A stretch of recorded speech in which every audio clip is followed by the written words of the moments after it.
Robi ini ternyata koma tuh udah hampir sebulan lebih. Bisa dibilang kondisi itu memprihatinkan bang, karena ada penyumbatan darah di otaknya yang bikin dia nggak bisa bangun gitu. Dan ternyata ada omongan salah satu dari teman gue ini yang membuat si Robi ini sakit hati. Wah lu Rob, gejala lu begini-begini, ngomong lu susah, masih aja lu pengen tidur, ntar lu mati lu. Itu polisi lagi berusaha buat nurunin dia. Dan gue pada saat itu masih ngeliat kondisi si Robi yang itu kelihatan jelas banget sama gue. Itu mukanya untuk itu, terus lehernya apa sih, lidahnya tuh keluar.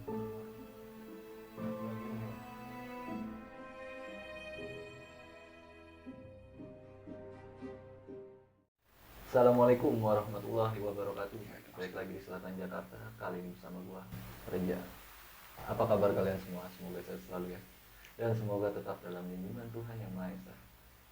Di kesempatan kali ini gua nggak akan membahas cerita pengalaman di gunung, tapi lebih ke urban legend.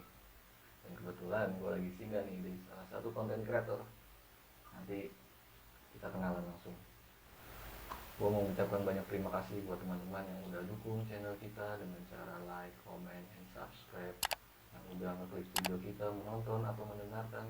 Terima kasih banyak. Semoga apa-apa yang menjadi keinginan kalian di tahun ini yang belum tercapai, semoga cepat tercapai. Amin ya rabbal alamin. Dan gue mau mengingatkan teman-teman nih, jika teman-teman mempunyai pengalaman pendakian mistis di gunung atau di tempat-tempat keramat lainnya, ingin bercerita seperti narasumber kita atau ingin dibawakan ceritanya oleh tim kita, bisa banget nih DM Instagram kita di Selatan Jakarta atau via email tertera di box ini. Oke, buat teman-teman yang menjalankan ibadah puasa, semoga sehat selalu dan semoga dilancarkan puasanya. Amin. Dan buat mempersingkat waktu, kita langsung aja nih kenalan sama konten kreator ya. Assalamualaikum Bang John. Waalaikumsalam bang Ija. Apa kabar Bang John? Alhamdulillah baik bang. Gue dengar kemarin lagi sakit nih, Iya, kata Bang Beo. sakit gua. Ya. Tapi udah enakan nih. Alhamdulillah sih. Gue lagi di studio barunya Jembatan Hitam. Orang-orang mau lebaran beli baju baru, baju koko baru, sarung baru. Jembatan Hitam, studio baru. Iya. Sekali gitu. Oke Bang John, Ya bang. boleh kasih sedikit deskripsi nggak nih Jembatan Hitam itu ada apa aja di dalam? Di Jembatan itu, jembatan itu sama lah bang, seperti bang Raja juga nih menceritakan tentang kisah-kisah horor yang dia sumber, entah itu di gunung, pendakian atau urban legend. Oke, sama ya Bang. Sama. Mampir-mampir nih teman. Nanti gue cantumin linknya di deskripsi nih. Oke, Bang John. Ya. Kali ini lu mau berbagi pengalaman di mana nih, Bang John? Gue pengen cerita tentang pengalaman temen gue ya, yang almarhum, yang namanya nanti gue samarin aja ya, karena rumahnya dekat banget sama gue. Sebut aja namanya Robi ya. Jadi temen gue ini teman SD gue dan dekat banget sama gue. Temen gue ini waktu kejadian ini di bulan puasa juga, di tahun 2013 kalau nggak salah. Temen gue mengalami kecelakaan tunggal yang mengakibatkan dia koma selama sebulan. Dan setelah dia sadar dari komanya, dia mengalami kelumpuhan ya. Jadi dia nggak bisa jalan dan nggak bisa ngomong karena dia mengalami hal kayak gitu. Mungkin dia capek kan dengan kondisi gitu, dan akhirnya dia memutuskan untuk mengakhiri dirinya dengan cara gantung diri. Oke, gua tahan dulu ya, Bang John. Siap. Ini bingung sih gua antara sedih, mencekam atau gimana nih. Tapi epic nih. Oke, buat mempersingkat waktu, kita langsung aja nih masuk ke alur ceritanya Bang John.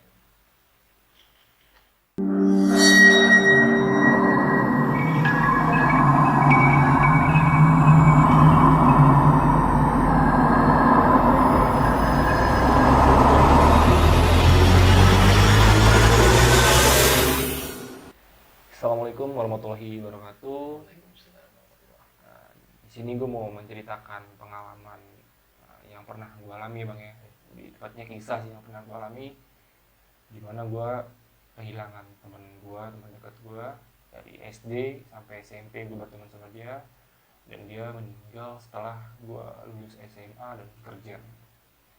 Jadi awalnya ini ya, gue sama almarhum ini emang deket banget bang, karena kan dari SD gue memang temen deket sama dia, bahkan gue sempat sebangku sama dia. Rumah gue juga dari rumah dia tuh jaraknya deket, nggak terlalu jauh bang. Dan ya semua awalnya ya emang biasa aja sih. Almarhum ini ya bisa dibilang fisiknya normal gitu, sebelum kejadian itu fisiknya normal.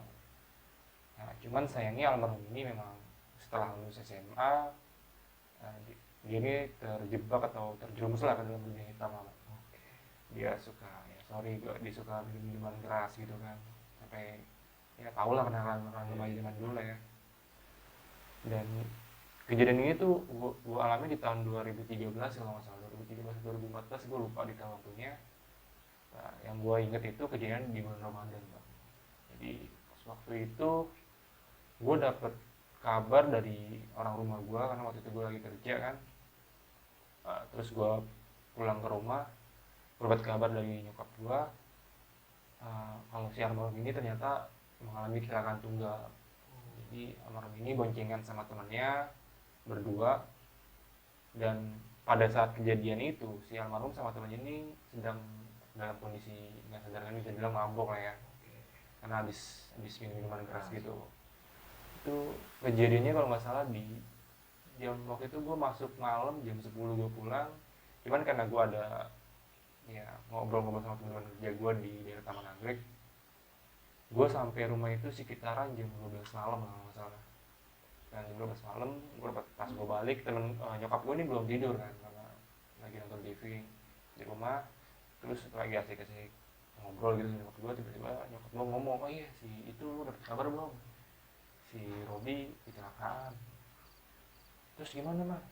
Koma dia katanya, ada pendarahan di otak. Sama siapa gue? Namanya satu lagi gue sama aja, sama si Herman gitu. Sama si Herman boncengan, tapi yang bawa motor ini si Robi. Dan kejadian di mana mah gue bilang? Di dekat kuburan Cina tuh, di depan kuburan gue juga. Jadi akhirnya gue pas denger berita itu kan gue langsung nyari informasi yang lebih detail kan. Gue keluar, gue samperin teman-teman yang lagi nongkrong di sana kan, karena di daerah gue ini di Petamburan kalau bulan puasa tuh rame. Anak-anak sepantaran gue ini tuh masih pada nongkrong. Gue keluar rumah, gue samperin teman-teman gue nanya kepastiannya. Ternyata benar si Robi ini mengalami kecelakaan dan dia dibawa ke rumah sakit karena kondisinya nggak sadarkan diri. Dan alhamdulillah teman gue yang satu lagi si Herman ini yang diboncengin kondisinya nggak terlalu parah separah si Robi. Bisa dibilang dia hanya mendapatkan luka-luka ringan lah dan pulang hari itu juga. Karena gue nggak bisa nanya langsung ke si Herman karena posisinya kan udah di rumah kan, dan habis luka juga kan. Jadi gue tidur nih, balik besok paginya gue ngumpul lagi sama anak-anak, gue tanyain lagi gimana keadaan si Robi, masih koma. Dan akhirnya udahlah gue ngajutin aktivitas gue tuh sama hari-hari gue kerja biasa. Nggak terasa tuh si Robi ini ternyata koma tuh udah hampir sebulan lebih. Bisa dibilang kondisi itu memprihatinkan bang, karena ada penyumbatan darah di otaknya yang bikin dia nggak bisa bangun gitu. Bahkan yang lebih parahnya lagi, untuk napas aja tuh dia pakai alat bantu di sini. Jadi di lehernya sini dikasih salang gitu buat alat bantu gitu. Dan yang akhirnya nih setelah udah beberapa bulan lalu nih, udah sebulan berlalu kan, si Robi ini pulang ke rumah. Tapi dengan nih bang, kondisinya nggak senormal sebelum dia kecelakaan. Yang tadinya seger buger gitu kan, yang orangnya aktif, sekarang setelah kejadian itu bisa dibilang parah lah. Untuk jalan aja tuh dia susah, kayak robot gitu kan. Bahkan untuk ngomong aja tuh dia juga susah. Tapi alhamdulillahnya tuh dia masih inget bang sama kita orang kan, masih ngenalin gitu, masih ngenalin kita orang. Dan setelah kejadian si Robi ini kecelakaan, si Robi ini masih fight nih, masih berusaha buat bergaul lah sama teman-teman kita, masih berusaha untuk hidup normal lah ya, walaupun dengan kondisi dia yang untuk jalan aja susah, untuk ngomong aja susah, tapi dia masih berusaha untuk berbaur sama kita orang bang. Tapi yang gue sayangin sama si Robi ini, di saat seperti itu dengan kondisi dia kesehatan yang seperti itu, si Robi ini masih aja ini apa, eh, suka ngerokok gitu, suka ngerokok gitu kan, bahkan suka juga sempat masih minum-minum juga. Yang gue sayangin kan seperti itu. Nah, berkali-kali nih gue juga sering nongkrong kan sama anak gue, si Robi dateng, anak gue biasa lah kita udah nongkrong lah ya kan, nongkrong si Robi minta rokok, tapi anak-anak gue nih nggak pernah ngasih. Padahal tujuan kita nih nggak ngasih dia rokok tuh karena baik kan. Iya. Kondisi dia kayak gitu, bisa dibilang kalau misalnya lu nggak secara langsung si Robi ngerokok, itu dia kalau ngerokok nih diisep dan dia keluar asapnya dari leher. Itu kan mengkhawatirkan banget kan buat kita yang lihat kan, ngilu gitu. Tapi sayangnya ini si Robi ini nggak pernah mau dengerin apa yang kita ngomongin. Nah, karena mungkin dia ngerasa gue masih sehat atau gimana ya, gue masih, ya, padahal dalam kondisinya dia ya parah banget gitu. Dan kejadian ini terus berulang berkali-kali bang, setiap kita nongkrong si Robi datang, bahkan setiap gue nggak ada juga nih anak-anak yang waktu itu mengalami perilaku, si Robi ini sering banget minta minum sama anak-anak gitu, minta rokok. Ya, anak-anak tangguran zaman dulu kan, ya pantar-pantar dulu kan memang ya kenakalan remaja anak dulu lah ya, suka-suka gitu lah ya, lo tau lo pasti lah ya. Ya. Tujuan gue padahal sama anak-anak ini bagus, maksud gue nggak, lo nggak usah lari gitu kan. Dan ternyata ada omongan salah satu dari teman gue ini yang membuat si Robi ini sakit hati gitu. Karena ya, fatalnya ya waktu itu gue nggak ada kejadian, dan cerita ini diceritain sama gue dari teman-teman gue yang ada di situ. Jadi katanya si Robi waktu itu pernah datang ke tongkrongan, anak-anak lagi pada minum, lagi pada ngerokok, dan ada salah satu teman gue ini yang mabok gitu, udah mabok lah. Si Robi ini tiba-tiba datang minta minum, nggak dikasih sama temen gue, tapi malah dicengin sama si temen gue ini, karena posisinya kan mabok kan, temen gue kan dicengin, wah lu Rob, udah jalan lu begini ngomong lu susah, masih aja lu pengen minum, ntar lu mati lu. Ini kayak gue nih tuh sehat tuh, bisa jalan, bisa lari, bisa lompat, bisa ngomong gitu lah. Dan ternyata omongan ini ngebuat si Robi sakit hati bro. Dan besokannya setelah kejadian itu kan malam deh, besokan sorenya terulang lagi. Jadi anak-anak gue lagi pada main bola nih sore-sore kan, itu sore-sore tuh sebelum maghrib, anak-anak gue lagi pada main bola, terus si Robin datang minta main bola juga. Main sama anak-anak, dikasih main, cuman malah nggak jadi beban kan, jadi bahan ketawa anak-anak kan. Dikasih bola tenang susah, jadi anak-anak dia diketawain sama anak-anak. Nah setelah itu dia nggak ngomong apa-apa, langsung pulang ya. Jadi akhirnya pas setelah itu si Robi ini mungkin sakit hati, akhirnya Robi pulang ke rumah. Dan waktu itu kan waktu si Robi pulang ke rumah, di rumah ini kan Robi ini tinggal sama nyokapnya satu. Nah, cuman nyokapnya ini keliling jualan gorengan keliling, abangnya juga waktu itu sudah nggak ada di rumah. Jadi si Robi ini tinggal sama kakaknya yang cowok, abangnya cowok, satu adiknya, nyokapnya, sama satu lagi kakaknya yang cewek. Tapi pada saat kejadian mereka ini nggak ada di rumah, gue nggak tahu ada di mana, gue nggak tahu. Dan kejadian ini kalau nggak salah habis maghrib, kalau bisa gitu gue lupa deh, kayaknya habis maghrib deh, kejadiannya habis maghrib. Gue dapat kabar dari orang rumah, katanya di depan tuh rame, ada orang meninggal gitu, ada orang gantung diri. Jadi gue itu pas banget gue pulang kerja sore, gue langsung lari ke depan kan, di sana udah rame, ada polisi gitu. Polisi, gue tanya sama gue, siapa gue, Robi gantung diri. Gue langsung kaget kan, gue ngedenger si Robi gantung diri itu gue kaget, gue lari gitu, spontan lari ke arah rumah si Robi. Dan bener aja pas gue ke arah rumahnya dia, itu polisi lagi berusaha buat ngurusin dia gitu. Dan gue pada saat itu masih ngeliat kondisi si Robi yang itu kelihatan jelas banget sama gue bang. Itu mukanya melotot gitu kan, terus lehernya apa sih, lidahnya tuh meluar juga gitu ya. Ini diturunin sama polisi itu rame lah tuh, warga rame. gue bahkan gue sempet ikut bantuin lokasi juga kan.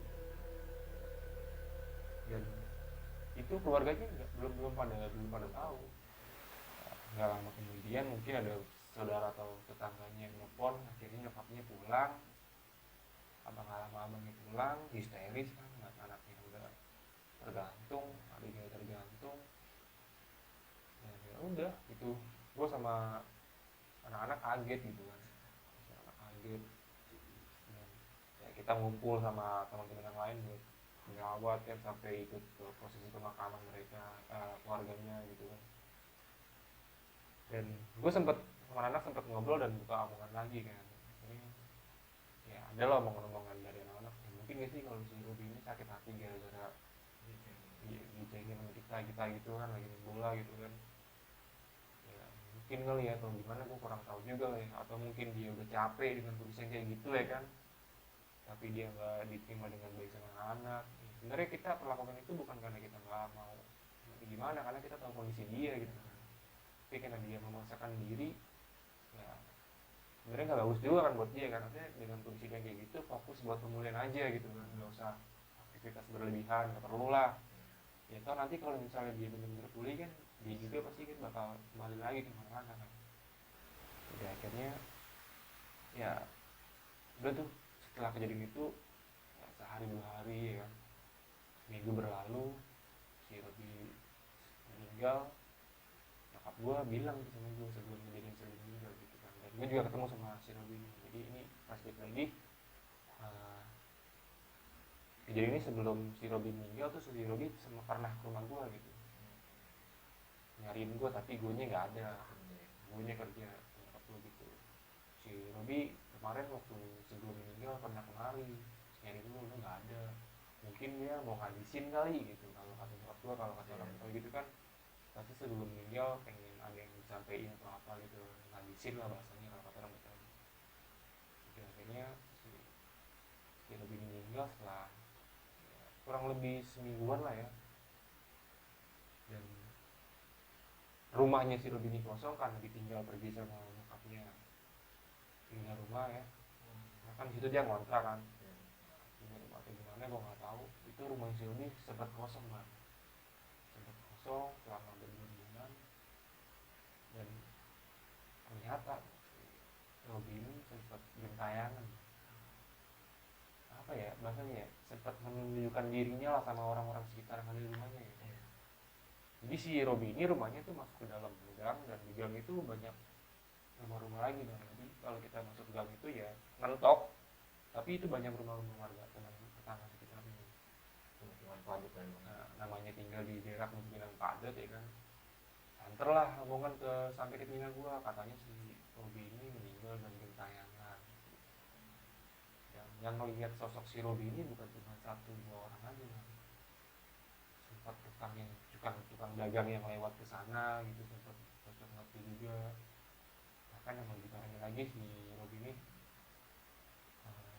bisa dibilang muncul dengan apa ya, kondisi bukan pakai pakaian yang dia saat dia meninggal, tapi lebih bentuknya itu lebih ke pocong.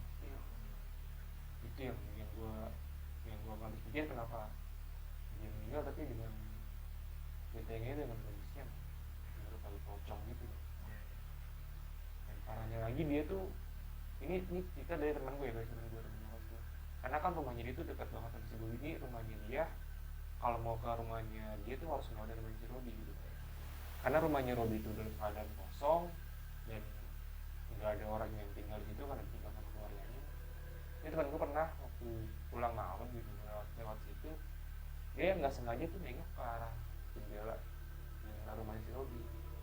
Pas dia nengok tuh dia langsung kabur bang, karena pada saat itu dia melihat sosok si Robi ada di situ dengan bentuk pocong. Gue sempat nggak percaya, tapi namanya orang kota yang tinggal padat gitu kan, omongan tuh santer bang, itu sih itu ngeliat, situ juga ngeliat, dan akhirnya nggak deh, nggak sebelum akhirnya. Jadi ada lagi cerita dari tetangga gue tuh yang rumahnya diketok-ketok bang, diketok-ketok diketok-ketok pakai, mereka tuh diketoknya bukan pakai tangan, tapi membenturkan kepalanya tuh ke pintu. Jadi teman gue nih cerita katanya, jadi ini nggak buka pintu waktu kejadian diketok-ketok pintu, dia nggak langsung buka pintu tapi ngelongok dari jendela bang. Jadi ada suara ketok-ketok pintu gitu, tok tok gitu, teman gue nih ngelongok gitu dari jendela kamarnya, katanya dia ngelongok langsung kaget bang, karena ada sosok almarhum yang ketok jadi kepalanya ke pintu. Bahkan sampai sekarang ini gue masih bingung, kenapa munculnya sosok almarhum ini dengan bentuk pocong ya? Padahal ya dia meninggal dengan cara begitu, harusnya kan dia ya menampakkan diri dengan kondisi kayak gitu kan. Ya, mungkin ini ada kesalahan saat pemakaman atau apa, gue nggak tahu lah ya. Sampai sekarang ini masih belum terjawab lah. Dan menurutku sih itu kejadian yang paling parah ya yang dialami sama teman gue. Dan nggak cuma itu aja sih, sosok temen gue ya mengalami kejadian bareng diboncengin sama si almarhum itu, si Herman. Dia juga didatangin bang di rumahnya. Ya, dia tuh katanya tuh dia lagi tidur gitu kan, dia lagi tidur dan mendusin bang, mendusin di depan pintu masuk itu sosoknya si Robi ini diri, tapi dia nggak ada omongan apa gitu, pokoknya dia diri aja. Dan gue langsung tutupin buka bantal, mati semua. Pas dia nengok lagi nggak ada, dia langsung keluar, langsung nggak tidur gitu, langsung keluar gitu. Terus yang gue dengar sih dari anak-anak yang pernah mengalami kejadian langsung itu bang. Dan alhamdulillahnya tuh teror si almarhum Robi ini bisa dibilang hilang karena rumahnya si almarhum ini diisi sama orang-orang. Jadi mungkin dikasih tahu sama warga ya, sama warga situ sebelum ditempatin rumah ini selamatin dulu selama 7 hari.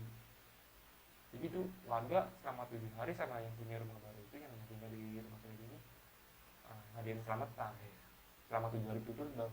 Itu gue hari keberapa gitu sempat datang untuk ngaji gitu kan, cuma gue nggak tahu itu hari yang keberapa, nggak tahu itu nggak tahu. Jadi pernah gue sekali datang ke situ karena diundang sama yang rumah gitu, gue sempat datang. Dan setelah kejadian rumah itu udah diisi, ya alhamdulillah nih si sosok si almarhum ini nggak pernah muncul lagi kan. Gitu. Dan itu ya, cerita kisahnya yang gue alami di tahun 2013, dimana gue kehilangan teman gue, dan teman gue kembali lagi ke dunianya tapi dengan kondisi yang menakutkan. Dan akhirnya alhamdulillah sih teman gue udah semoga tenang lah ini. Oke, bang Jan. Sebelumnya kita kirim fatih mungkin bang Jan buat almarhum Robi, biar semoga makin tenang. Amin amin ya Bang. Diterima secara amal ibadahnya di lapangan kuburnya. Iya Bang. Gue kebawa suasana sih bang, jadi kayak gue mau sedih, nangis, gue malu depan kamera. Ya, gue juga sebenarnya pengen cuman gue tahan aja bang, karena bisa dibilang si Robi ini tuh deket banget sama gue bang. Iya, gue kangen madol sekolah sama dia gitu kan, sama SMP. Mungkin ngerasain nakal bareng lah sih bang. Gue mintain kolekan gitu kan sama temen-temen adik kelas gue sama dia. Si Robi ini anaknya batu bang, gitu. Selon kalau tawuran tuh dia demen banget bang. Soalnya sayang banget gue gitu, bisa kayak gitu tuh. Karena gue punya sedikit histori sih bang, sepupu gue si adik. Jadi adik gue tak belakang. Jadi kayaknya gue tuh pas dengar cerita pas awal ke tabrakan ini sama aku, jadi ke flashback. Ingat ya? Iya. Jadi gue mau nangis, gue cuma gue malu depan kamera ya kan. Nih bang, gue ada sedikit pertanyaan nih bang yang ganjil lagi. Nah kan kata nyokap lu ini dia ke rumah lu nih selama 3 hari. Sempat lu ketemu ya sekali. Terakhir itu. Nah itu lu ngerasain gelagat aneh nggak sih bang dari dia? Waktu itu sih pas gua ketemu sama dia tuh dia pegang rokok kan. Iya. Ya rokok, dia ketemu sama gua tegur kan biasa, karena dia ngomong juga susah gitu kan. Tapi gua ngerti maksudnya dia itu apa, dia maunya itu apa. Dia bilang, "Rob, lu mau apa?" Gua bilang, "Oh, oh, itu kan di tangan lu pegang rokok." Tuh, gua nggak tahu rokoknya Apache kan, rokok Apache. Itu kan lu pegang rokok, lu lagi ngerokok juga. Kok lu mau rokok apaan? Gua bilang, "Filter mau." Gua bilang, "Iya, iya." Gua bilang nih sebungkus. Rokoknya dia tuh masih ada kan, dimatiin sama dia bang. Dia ngebuka rokok gua, dibuka, dia ngerokok. Dia juga buka rokok juga lama bang. Kayak tangan kan gemeter juga sih, gemeter gitu. Korek gitu, gue nyalahin tuh. Oh, itu gue ngeliat dia ngerokok asapnya keluar dari sini bang. Karena kan di sini ada selang kan. Iya. Jadi gue bilang, dia tuh, itu jangan ngerokok lagi. Gue bilang, kamu sakitnya nggak sembuh. Gue bilang, teh, apa gitu teh. Emangnya susah gitu. Gue kesian, bisa bilang kesian ya kesian, cuman anaknya batu bang. Ya mungkin dia ketemu gue karena pengen pamit kali ya, gimana ya, gue nggak tahu lah ya. Mungkin lagi di posisi itu kita kurang ini. Iya, karena kan pas saat terakhir itu kejadian pas lagi main bola, gue nggak ada di situ. Karena gue diintir sama anak-anak. Kan gue biasanya itu kerja, pas sorenya gue pulang kerja, baru kejadian itu kecium sama keluarga kalau si Rob ini sendiri.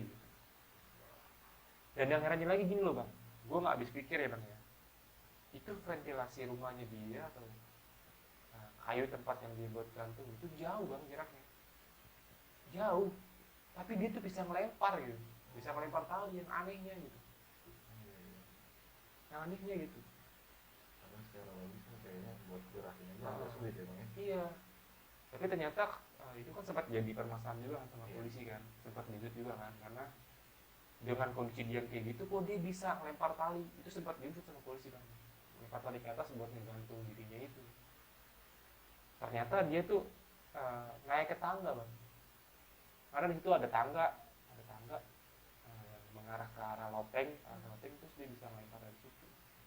Itu sempat jadi perbincangan juga sama anak-anak, kok dia bisa ya kan sendiri ya, melempar tali tinggi gitu. Kan itu dia ada tangga, bukan tangga sih, kayak apa ya, kayak meja atau ya pokoknya alat buat dia naik ke situ. Ternyata dia cacat fisik dong, tapi otaknya dia tuh masih berfungsi, masih bisa mikir, masih bisa ngomong, bahkan dia masih ingat sama anak-anak. Ya, mungkin dia ngelakuin itu karena dia bisa berpikir kan, dia pakai alat yang ada di situ yang digunakan buat naik ke atas, melempar tali tiang gitu. Nah bang, terus ketika salah satu temen mungkin yang ingin naik itu sempat ditemuin gitu setelah kejadian meninggal ini. Setelah kejadian meninggal itu gue nggak tahu ya, tapi kalau masalah kayaknya enggak deh. Soalnya yang Farum ini juga abang-abangan gue ya, bukan ceritain gue, abang-abangan gue meninggal juga sih orangnya. Jadi gue nggak dekat sama dia gitu, karena dia umurnya lebih tua dari gue nggak dekat, jadi gue nggak pernah soal bareng sama dia gitu. Tapi untungnya lu nggak ditemuin sama sosok Farum ini. Iya sih. Jadi bang, wah ini mah sedih gue. Apalagi gue bang yang hari-hari selama 9 tahun gue SD sama dia, SMP sama dia gitu. Ya gue tau banget lah dia tuh orangnya, walaupun batu tapi yang teman solid, parah banget gitu. Ya pernah gue disayurin sama anak SMP lain tuh, dia yang balikin. Dia solid banget, dia gak mau ninggalin temennya. Pernah gue tawuran, habis gue dikatin sama SMP lain kan, dia yang balikin kayak payung gitu. Tarik-tarik gue sama dia. Berarti lu taunya pas almarhum ini dia setelah meninggal bang? Iya, itu gue dapet cerita dari anak. Biasalah anak-anak kalau ngobrol kan pasti ngobrolin yang lain kan. Iya. Gitu. Itu aja kali banjirnya.